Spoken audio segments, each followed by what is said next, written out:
Starting on the subdeck, we enter the ship through the vehicle garage, where all Anvil owners can store their ground-based vehicles like the Ursa rover. Now, a fun feature found here is the stopping ramp for those who tend to drive up the ramp a bit faster than perhaps they should. It remains to be seen if that'll stop me from destroying the ship from within, simply trying to park or not. Now, from the garage, we find our docking collar section that's designed for the future implementation of ship-to-ship docking, where it can hold EVA suits and an extendable trellis that will one day connect out with another ship and allow players to pass safely between the two. Beyond that section, we find ourselves in the 3 detachable cargo pods, each one capable of carrying an impressive volume of commodities. Take note of the double airlock doors that separate each one. These will be important in the future when players can drop a pod off and continue on towards another location without one. Behind the pods, we arrive in the armory, a new room and a throwback to the Carrack's history as a military vessel, complete with suit lockers, weapon racks, and all the equipment you might need before disembarking onto potentially hazardous or hostile territories.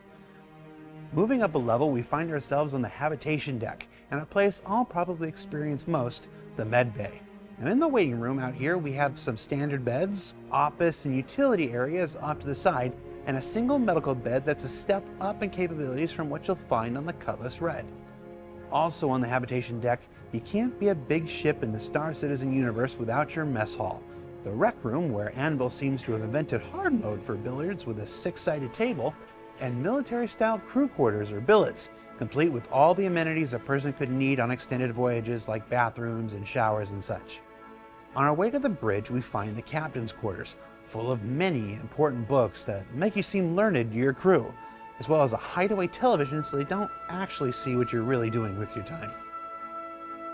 After that, we find ourselves where all the action happens on board the Carrack, with our multi-level bridge that spans both the 2nd and 3rd floors. Now, down below you'll find the pilot and co-pilot stations, as well as a variety of server blades that will one day assist players with the processing of data that you collect while exploring the cosmos.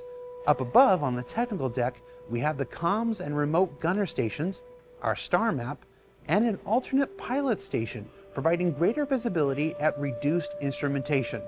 Also, you gotta stand there the whole time, and I don't trust anyone with a standing desk as a rule of thumb. I'm very, very pro chairs. From the bridge, we move past a couple more escape pods into the repair room, where you'll be able to service and maintain your various ship components on the extended voyages a ship like the Carrack is intended for.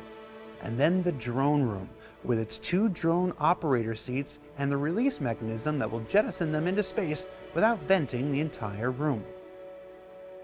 Also on the technical deck, we find our ship hangar, capable of launching the included Anvil Pisces or anything else you find will fit. And we're not going to take that discovery away from you.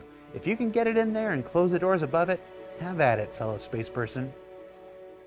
Past the hangars, we find access to the Carrack's side turrets. Now, one of the things we discovered during our CitizenCon demo was how difficult it was to get onto your targets. So we've actually extended the distance the turrets extend out from the ship, improving the angles you can work with.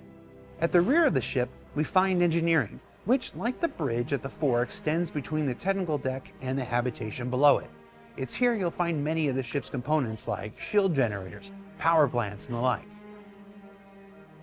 Finally, taking one of the Carrack's many lifts or ladders up to the very top brings us to the cartography deck, which will, in the future, showcase the star system you're currently presiding in and allow an operator to plot courses and the like with a much more detailed map than you'd normally see on other ships.